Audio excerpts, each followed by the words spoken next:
What's up mga pare, mga mare? Welcome muli sa ating YouTube channel. At kung bago ka pa lang dito, at napadaan ka lang naman, palambing naman po. At kung magustuhan mo itong ating ginagawang reaction video, paki-like na rin po, share, o kung gusto niya mag-comment, walang problema, and subscribe.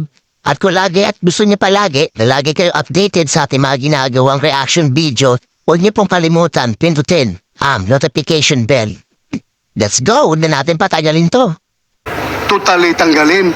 Bawasan mo lang ng konti.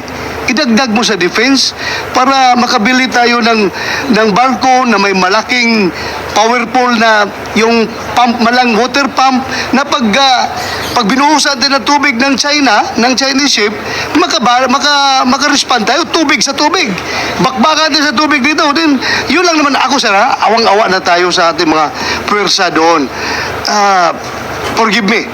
My heart goes to the MUP because I've been there, done that, and saw my people dying before my eyes during encounters with the enemy. Kaya kung itong pambabastos ng China, na simpleng tubig lang, wala tayong panglaban, kawawa naman talaga yung ating Coast Guard, kawawa yung ating Navy. Kaya sana, ang aking lang appeal sa'yo, if I were the President, Secretary Jokno, tanggalan mo lang ng konti sa dulo yan, no? Idagdag mo sa defense. Yung nga, despite your resentment, despite your yung lahat ng mga argumento mo, sabihin ko, no, tanggalan mo yan, lagay mo dyan. Kaya, sir? Kaya? Ha? Kaya? Then, kung ikaw ang presidente, done. Yun. Sige, hintayin natin. Maging presidente ako at palakihin ko itong hindi, wala akong pangarap maging presidente, ha. Gusto ko lang talagang makalaban yung ating mga tao doon. Ay, napakakawawa talaga. So, dagdagan natin kunti para ngayon, sir, ito, at our level, pasimple lang tayo. Halimbawa, I am the one defending the defense budget. I am the one defending it on the floor. At my level, sabihin ko, hindi kayo mag-argue kung sabihin ko na, sir, pwede natin tanggalan ito konti, dagdag dito. Kaya?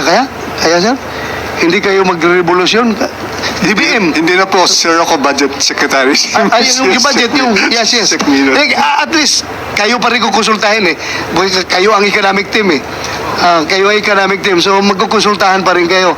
Yun lang ba? Ako'y nakikiusap para sa ating mga sundalo, ating mga Navy, yung ating mga Coast Guard nandoon na para nagkawawa.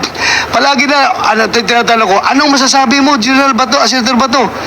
Ako po ma-advise ating mga Coast Guard dyan, please exercise maximum restraint, maximum patient.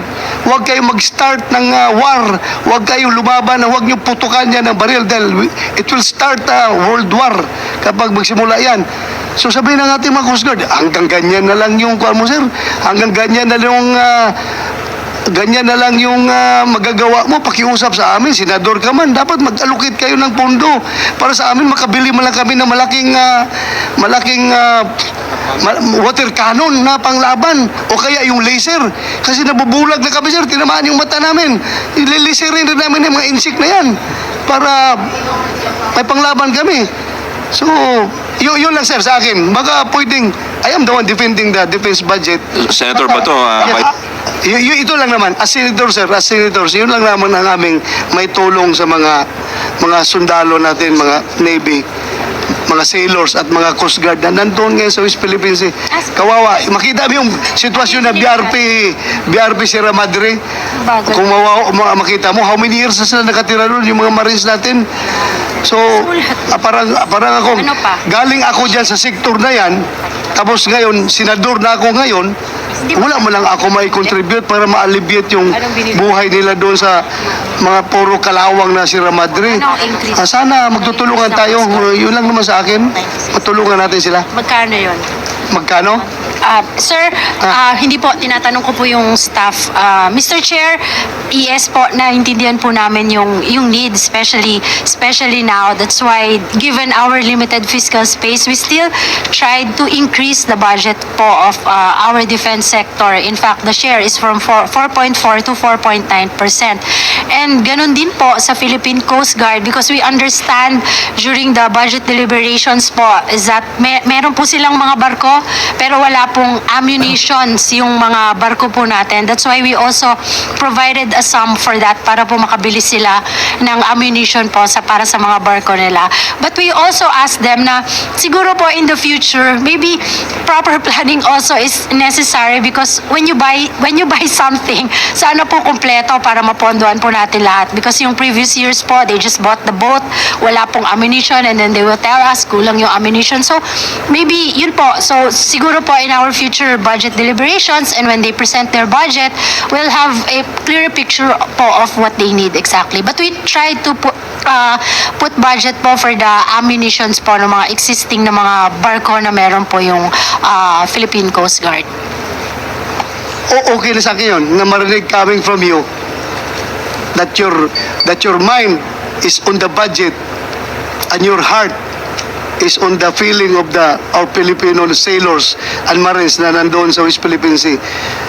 Medyo okay na sa akin yun at least we are on the same page, we are all Filipinos. Sana tulungan natin talaga sila doon. Yun lang apil ako sa inyo. At to move forward, matanong ko lang ma'am kung yung budget utilization rate ba ng defense at armed forces, okay ba? Baka mamaya, yun na naman ang gagawin yung rason bakit hindi nyo binibigyan ng additional budget dahil yung kanilang budget utilization rate ay mababa.